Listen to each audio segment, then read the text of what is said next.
즐거운 큐시트웨이 시간입니다. 오늘의 첫 번째 소식 누가 준비했을까요? 네, 첫 번째 아이템 제가 준비했습니다. 네. 참패 민주당 개파 갈등 본격화, 이재명 불참입니다. 이번 지방선거 참패를 두고 지금 비대위 총사퇴와 관련해서 민주당 오늘 오후 2시 조금 전부터 네. 이 국회의원과 당무위원 연석회의를 열고 어떻게 수습을 할 것인가, 수습 방안을 지금 모색을 하고 있습니다. 지금 이 어떻게 수습을 할 것인가, 쇄신 방향과 그리고 과연 누가 이 당을 이끌고 쇄신을 할 것인가, 누구를 두고 지금 이 회의를 연 건데요. 네. 일단 당내 지금 책임론을 두고 굉장히 많은 비판이 쏟아지고 있기 때문에 일단 네. 당내 공론화를 위해서 이 회의를 연결소로 개최가 되고 있습니다. 일단은 박홍근 원내대표가 회의 시작하기 전에 짧은 입장을 밝혔는데요. 이 모습 영상으로 확인해 보시겠습니다. 우리 민주당은 6일 지방선거에서 국민의 기대에 부응하지 못했습니다. 어떠한 핑계도 변명의 여지도 없습니다. 진심으로 죄송합니다. 국민께서 드신 회초리를 달게 받고 처음부터 다시 시작하는 자세로 성찰하고 쇄신하겠습니다. 고 김대중 대통령님은 국민에게서 배우고 국민과 같이 가는 사람에게는 오판도 패배도 없다고 말씀하셨습니다. 오늘 이 자리는 지난 대선과 이번 지선 결과를 통해 국민께서 내린 평가의 의미를 제대로 헤아리고 국민과 함께 가는 민주당을 만드는 첫 시작입니다. 허심탄회하게 의견을 주시기 바랍니다. 네, 이번 연석회의 가장 주목받는 이유는 사실 이 민주당 지도부가 좀 공백 사태이기 때문입니다. 지금 네. 지도부 비대위가 총사퇴를 하면서 지도부가 공백 사태인데 이 전당대회까지 민주당을 이끌 이 임시 지도부 어떻게 정할 것인지도 오늘 사실상 이 연석회의에서 결정이 될 것으로 보이기 때문에 네. 민주당 내 이 당내 최대 격파인 이 이재명 계와 그리고 친문 계가 이 누가 이끌지를 두고 이 힘싸움을 벌일 것으로 지금 예상이 되고 있습니다.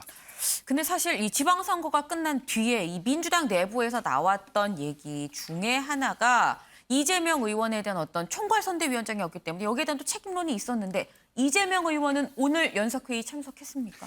네, 그렇습니다. 이재명 의원이죠. 이제 의원 같은 네. 경우에는 당대표를 노리는 것으로 알려졌기 때문에 네. 지금 이 당대표, 근데 선거 패배 책임져야 되는 거 아니냐. 그리고 대선도 지고 지방선거도 이 책임이 있는데 당대표 맞는 게 맞냐. 이런 책임론이 계속 당내 일각에서 제기가 되어 왔습니다. 그래서 네. 오늘 이 연석회의에 이재명 의원이 직접 참석을 해서 네. 이 과연 좀 해명을 하고 정면 돌파를 할 것인지 예상이 됐는데 네네. 결론부터 말씀드리면 지금 오늘 회의에 참석하지 않은 상태고요. 안 왔군요. 그렇습니다.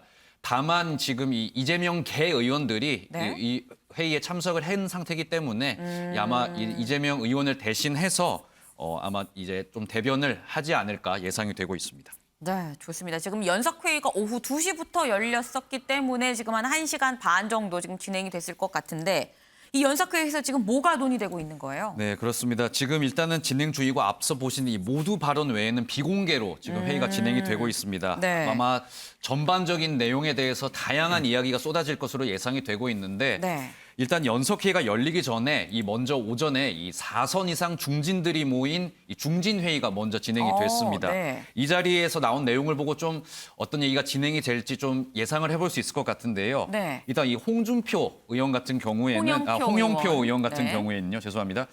이 비대위 구성 관련해서 지난 대선에서 이 비대위 구성부터 좀 사당화, 개인의 좀 의견이 반영이 돼서 비대위가 구성이 됐고 이런 지도부가 공천과 뭐 다른 것들을 마음대로 해버렸다. 네. 이렇게 간접적으로 이 비대위와 이재명 위원장, 이재명 의원을 좀 간접적 비판하는 모습을 보였고요. 네. 안규벽 의원 같은 경우에도 네. 비대위 지난번처럼 구성되면 안 된다. 이 얘기를 일단 했다. 그리고 이 새 비대위원장 같은 경우에는 당내 이제 현직이 아닌 당내 네. 이제 원로가 맞는 게 맞지 않냐.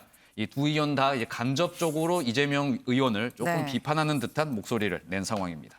네, 지금 뭐 사당화다라고 얘기를 하면서 지금 직접적으로 어떤 개인을 공격을 하는 그런 모습도 볼 수 있었는데 지금 뭐 이 비대위 구성도 오늘 연석회의에서 논의가 될 수도 있고 그리고 또 이 반성이랑 같이 어떻게 민주당에서 이 쇄신을 할 것인가 이게 지금 사실 논의가 오늘 아마 이루어질 것으로 보입니다. 근데 여기서 일단 비대위부터 좀 먼저 논의를 좀 해보죠. 비대위 관련해서는 일단 민주당은 전당대회가 8월에 이미 예정이 돼 있는 상태입니다. 근데 그렇다고 하면 지금 비대위가 출범을 하면 한 2달 정도밖에 되지 않는데 2달짜리 비대위를 출범시킬지 아니면 전당대회를 좀 앞당겨서 조기 전대를 치를지 이것도 관건이에요. 네, 그렇습니다. 일각에서는 이 전당대를 좀 앞서서 7월에 네. 하는 거 아니냐 이런 이야기가 있었는데 일단은 오늘 오전 이 중진 회의에서 네. 오영환 대변인이 이 조기 대회 앞당기는 것은 사실상 불가능한 것 같다. 조기 전대는 안 네, 될 것 그렇습니다. 같다. 명확하게 이 부분에 대해서는 선을 긋는 모습이었습니다. 네. 저희가 이 모습 영상으로 준비했는데요. 직접 들어보시죠. 조기 전대 얘기가 나오고 있는데 그게 아까 어떤 의원님들은 안 나는 걸로 좀 공감대 이뤘다는 얘기도 있으셨거든요. 물론 이 일각에서 소수 의견으로 그런 의견들이 있는 것으로 아닙니다만 조기 전대 자체가 지금 물리적으로 불가능한 상황으로 보여지고요. 무엇보다 당원 당규상 정해진 대로 하는 것이 가장 적절하겠다는 의견들이 공감대를 이뤘습니다.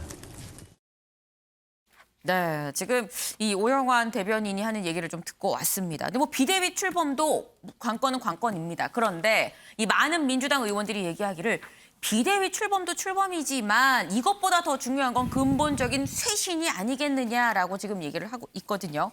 김영 기자, 네. 이 오늘 연석회의에서도 쇄신, 이 부분이 가장 좀 핫하게 논의되지 않을까 싶어요. 그렇습니다. 이 쇄신, 그 쇄신에 앞서서는 그럼 쇄신을 하기 위해서는 네. 누가 과연 책임을 지는지 이 책임이 중요하지 않습니까? 때문에 이 책임을 누가 줄 건지 사실상 이재명 의원이 져야 되는 거 아니냐 이 부분을 두고 가장 큰 이 공방이 벌어질 것으로 예상이 되고 있습니다. 네. 사실 어제 새벽 같은 경우에요. 네. 이낙연 이제 전 대표 같은 경우에 이제 오는 미국 이제 외유를 조금 앞두고 있지 않습니까? 미국 유학을 앞두고 있는 상황인데 네네. 이낙연 계 의원들이 모여서 어떤 일종의 환송회를 펼쳤다고 합니다. 근데 이 자리에서도 이대로 민주당 이대로는 안 된다. 이 쇄신에 대해서 명확한 좀 입장을 밝히고 우리도 여기에 뜻을 모아야 된다. 뭐 네. 이런 입장을 좀 내놓은 것으로 전해졌고요. 이런 의견을 모은 것으로 전해졌고요.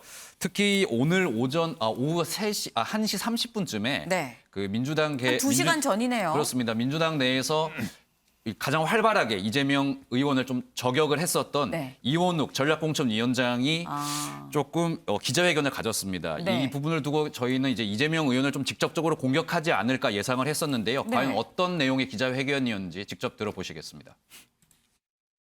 대선 패인에 대한 정확한 분석 없이 좌충우돌 전략으로 일관한 지방선거는 참패했습니다. 광화문 포럼은 포부를 갖고 문을 열었지만 포럼은 그 목적을 이루지 못했으며 더 이상 계속 유지할 이유가 없어졌습니다. 이제는 포럼으로서가 아닌 의원 개개인으로서 민주당의 재건에 기여해야 합니다. 민주당의 재건은 책임 정치에서 출발한다. 둘째, 민주당의 재건은 당내 모든 계파 정치의 자발적 해체만이 이룰 수 있다.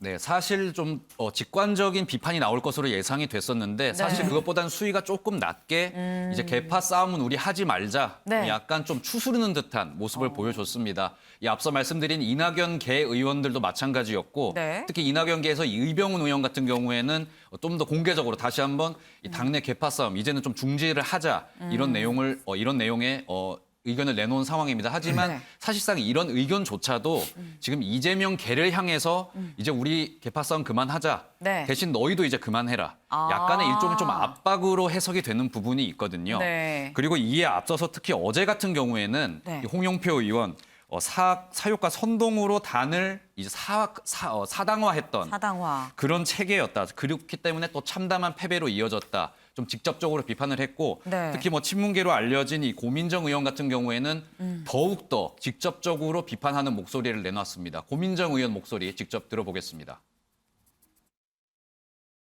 저도 사실은 이재명 후보님께서 그런 선택을 한 것에 대해서 이제 당 내에서는 저는 조금 이제 비판의 목소리를 냈었던 바가 있었지만 처음부터. 그래서 이제는 그런 것들에 대해서 두려워하지 않고 네. 좀 더 적극적으로 의견 개진하는 게 필요할 거고 네. 만약에 거기에 이제 묶이지 않았더라면 오히려 전국 선거판을 좀 더 적극적으로 리드할 수 있었을 텐데 네. 전략의 실패라는 생각은 좀 듭니다. 네, 하지만 어제까지는 저렇게 비판을 했는데 네. 오늘은 약간 당싸움 하지 말자, 개파싸움 하지 말자 이런 의견을 내놨기 때문에 네. 하루 만에 이렇게 입장이 바뀌는 거 사실상 좀 어렵지 않겠습니까?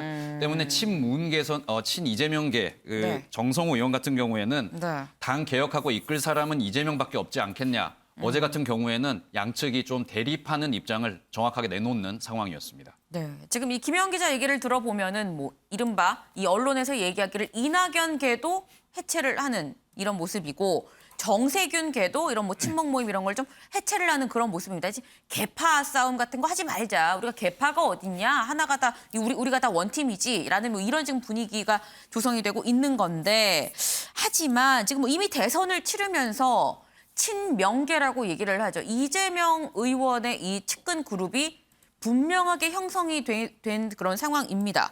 이 이재명 당이다라는 얘기까지 나왔었던 상황인데 김현 기자, 네. 이 친명계에서는 뭐라고 해요? 사실 오늘 오전에 이런 좀 개파싸움 우리 중지를 하자 네. 이런 입장에 대해서는 아직까지 친명계에서는 명확한 어떤 목소리는 나오지 않고 있습니다. 하지만 어제 저희가 잠시 전에 소개시켜드린 이 어제의 어떤 이 직접적인 공격에 대해서는 친명계 가만히 있지 않았는데요. 네네. 일단 문진석 의원 같은 경우에는 김대중 대통령이나 노무현 전 대통령이 총괄선대위원장 했어도 이번 지방선거 졌을 거다. 네. 이런 책임론에 대해서 강력하게 반발을 했고요. 특히 백종선 이재명의 비서 같은 경우에는 네. 이 이원욱 의원을 향해서 곧 한 대 맞자 조심히 다녀라. 굉장히 강한 어조로 어떤 네. 이재명 계를 향한 비판에 대해서 네. 되게 좀 민감하게 반응하는 모습을 보였습니다. 네. 이뿐만 아니라 이 이재명계 성향으로 알려진 이 네. 황교익 막칼럼니스트 같은 경우에도 네. 이 패배 사실 이재명이 아니라 이낙연부터 시작이 된 거다. 이낙연 의원부터요? 그렇습니다. 이낙연 전 대표를 또 비판하는 모습을 보였고 네. 그리고 손혜원 의원 같은 경우에도 네네. 민주당 의원 손혜원 의원 같은 경우에 이 패배가 이낙연 전 대표로부터 시작이 된 거다 이야기를 했고 황교익 칼럼니스트 같은 경우에는 우리의 적은 이 외부가 아니라 내부에 있었다. 사실상 이재명 계가 우리의 이낙연 계가 우리의 적이었다. 이렇게 좀 이재명 의원을 적극적으로 좀 보호하는 그런 모습을 보이기도 했습니다. 네, 지금 이 뭐 손혜원 전 의원이 이낙연 의원부터 사실 시작이 됐었던 게 아니냐 이 패배가라고 얘기를 하는 게 그래서 아마도 이 대선 경선 때 이낙연, 이재명 이 경선 과정에서 좀 상당히 좀 공격적으로 서로 이 대결 구도를 벌였던 게 결국은 지금의 이 참패 내분으로 좀 이어져서 참패까지 이어진 게 아니겠느냐라는 말을 하는 것으로 지금 보입니다. 지금 친명계 이재명 의원을 굉장히 강하게 비호를 하고 있는 그런 상황입니다. 사실 이렇게 좀 강하게 이 비호하는 이유는 이재명 당선인의 어떤 당권과도 어떻게 보면 좀 직결이 될 수 있다라고 볼 수 있을 텐데 이재명 의원의 당권에 대해서 어제 저희 프레스룸을 찾은 박용진 의원은 이렇게 얘기했는데요. 같이 들어보고 오시죠. 이재명 위원장의 당권 도전 어떻게 생각을 하시는지. 본인 입으로 당권 얘기를 하신 적이 있었는지는 기억이 나지 않아요. 주변에서 뭐 계속 그렇게 네. 얘기하는 것 같은데 저는 이재명 의원이죠, 이제. 이재명 의원이 지금 본인이 민주당의 혁신을 주도하겠다라고 네. 나설 때인지 지금 오히려 그 책임론과 비판론이 본인에게 지금 쇄도하고 있는 상황에서 이것을 정면 돌파하겠다라고 네. 하실 수 있는 상황인지 숙고의 시간을 많이 가지실 필요가 있다고 생각을 하고요. 네. 이 여당은 권력을 쥔 쪽과 같이 가잖아요. 야당은 민심과 같이 가야 돼요. 민심의 성적표, 민심의 판단, 민심의 질책은 이번 지방선거 결과로 나온 겁니다. 그 결과와 민심의 어떤 평가에서 이재명 의원이 자유로운가 저는 그 본인이 스스로 잘 판단하셔야 될 거라고 봅니다. 네. 네, 이재명 의원의 당권 도전 본인이 좀 스스로 판단을 해봐야 되지 않겠느냐라고 지금 얘기를 했습니다. 그런데 이 어떻게 보면 당사자가 되는 이재명 의원은 오늘 연석회의에 참석하지 않은 상황이죠. 이수아 기자. 네. 이 지금 당권 도전에 대해서 이재명 의원은 어떻게 생각을 하고 있을까요? 현재 유구무원으로 일관 중입니다. 선거 참패 이후 책임론이 계속 언급되고 있는 상황에서요. 아무 말도 하지 않고 있는데요. 이 모습 네. 먼저 보고 오실게요. 이번 패배 요인 어떻게 생각하시는지 말씀 한 말씀 부탁드립니다. 이재명이 책임져야 된다 이런 얘기 나오는데 어떻게 생각하시나요? 네, 이렇게 본인은 아무 말도 하지 않고 있습니다만 이미 당내에서는 친명계 그리고 비명계 간에 약간의 전운이 감돌고 있는 것처럼 보입니다. 이 비명계의 경우에는요. 이미 민주당은 이재명계가 접수를 했다. 전당대회에 나오면 막을 도리가 없다라면서 그렇기 때문에 이 의원들이 집단적인 지성을 모아야 한다라는 위기감을 드러내고 있는 상황이고요. 네. 이 반면 친명계에서는 결국 이재명 당대표만은 막겠다는 심산인 것 같은데 네. 현재 당이 변화를 하려면 인적 쇄신이 필요하다라면서 사실상 이 의원의 입만 바라보고 있는 상황입니다. 네. 이현정 의원님. 네. 지금 뭐 이재명 의원이 뭐 직접적으로 뭐 나간다 안 나간다 얘기를 한 바는 없는 그런 상황입니다. 이 8월 전당대회의 출마 가능성 어떻게 보세요? 참 민주당은 비대위하고 인연이 많은 것 같아요. 예전에 비대위 전문 문희상 전 국회의장이 하도 비대위원장을 많이 해서 네. 그런 적도 있습니다. 어쨌거나 지금의 상황은 보면요. 일단 여러 가지 이제 이 선거 패배를 놓고 이제 책임론이 일고 있는 건데 저는 이 갈등의 어떤 면에서 보면 해결의 출발점은 이재명 지금 의원이 나는 전당대회 출마하지 않겠다. 대표를 하지 않겠다. 불출마 이선 선언. 못하겠다. 네. 이렇게 하면 사실은 문제가 잘 풀릴 수 있는 상황이에요. 네. 근데 문제는 본인이 입장을 밝히지 않고 있지 않는 것은 네. 결국 출마하겠다는 뜻이거든요. 네. 왜 그러냐 하면 8월 달에 전당대회를 열어서 이번 대표 같은 경우는 2024년 결국 이제 그때 이 총선에 공천권을 지게 돼 있습니다. 그렇죠. 자, 그러니까 결국은 지금은 이재명계라고 사실상 있지만 문제는 이번 선거 패배를 통해서 많은 자치단체장, 기초의원, 광역의원들이 네. 낙선을 했습니다. 과연 이분들이 그냥 계속적으로 이재명계로 남아 있을까? 저는 좀 부정적인 거거든요. 그렇다면 이제 당내에서 지금 이제 이 이낙연계, 뭐 정세균계 등등에서 개파를 해체하자는 이유가 뭐냐면 결국은 당내 지금 어떤 최대 계보인 당신이 해체해라. 우리도 해체할 테니까. 이제 네네. 그런 이야기 아니겠습니까? 이제 그러다 보니 그 싸움이 이제 본격적으로 붙는 것이고 말도 지금 굉장히 험악합니다. 뭐 보면 뭐 상대방을 향해서 쓰레기라는 둥 뭐 이런 이야기까지 지금 나오고 있어요. 네. 그럼 그만큼 치열하다는 이야기인데 지금까지 이재명 지금 의원이 입장을 밝히지 않는 것은 아마 8월 전당대회에 나갈 의지가 굉장히 굳다. 왜냐하면 어차피 비난은 잠시지만 대표는 길지 않습니까? 2년이거든요. 네. 왜냐하면 본인이 이 문제에 대해서 후퇴할 경우에 자칫하면 친명계가 해체될 수도 있다. 이런 우려가 있을 거예요. 네. 그런 것 때문에 예전에 보시면 이회창 전 총재가 사실은 대선 패배하고 난 다음에 네. 다시 복귀를 했거든요. 이제 그 과정에서 다시 또 대선 도전을 했지 않습니까?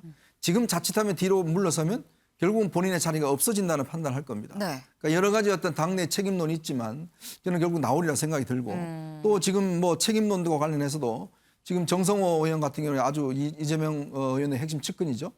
이재명 책임이 아니라 검수한박이 책임이었다.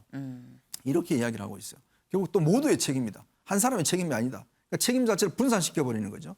이제 그런 거를 통해서 이재명 의원한테 오는 책임론을 비껴가려고 하고 있는데 글쎄요. 과연 민심이 그럴까? 아까 박용진 의원도 이야기했지만 야당은 민심을 보고 가야 된다고 그러는데 과연 민심이 두 번이나 실패한 이재명 후보를 당대표로 내세우는 것에서 얼마나 인정할까? 그건 상당히 저는 의문인 것 같습니다. 네. 지금 이재명 의원이 결국 전당대회에 출마할 것으로 보인다. 이 다음 총선 공천권이 달려있기 때문에 이 할 것 같다라고 말씀을 주셨는데 근데 그렇다고 한다면 짧게 이것만 더 짚어볼게요. 그러면 이재명 의원이 출마를 하면 사실 그렇게 되면 결국 세 대결이 되는 거거든요. 친명 대 비명. 이 세 대결로 봤을 때 이재명 의원의 당선 가능성은 꽤 크다고 보시는 걸까요? 일단 현재로 봐서는 뭐 좀 있다고 보여지는데 문제는 이제 이 지방선거 패배 이후에 제가 아까 말씀드렸듯이 대의원 구조라든지 네. 당원들의 어떤 반발 많이 바뀌었죠. 이게 상당히 있거든요. 네. 과연 이게 이제 극복할 수 있을 것인가의 문제고 또 하나는 지금 이 이낙연계나 친문계의 반발이 상당합니다.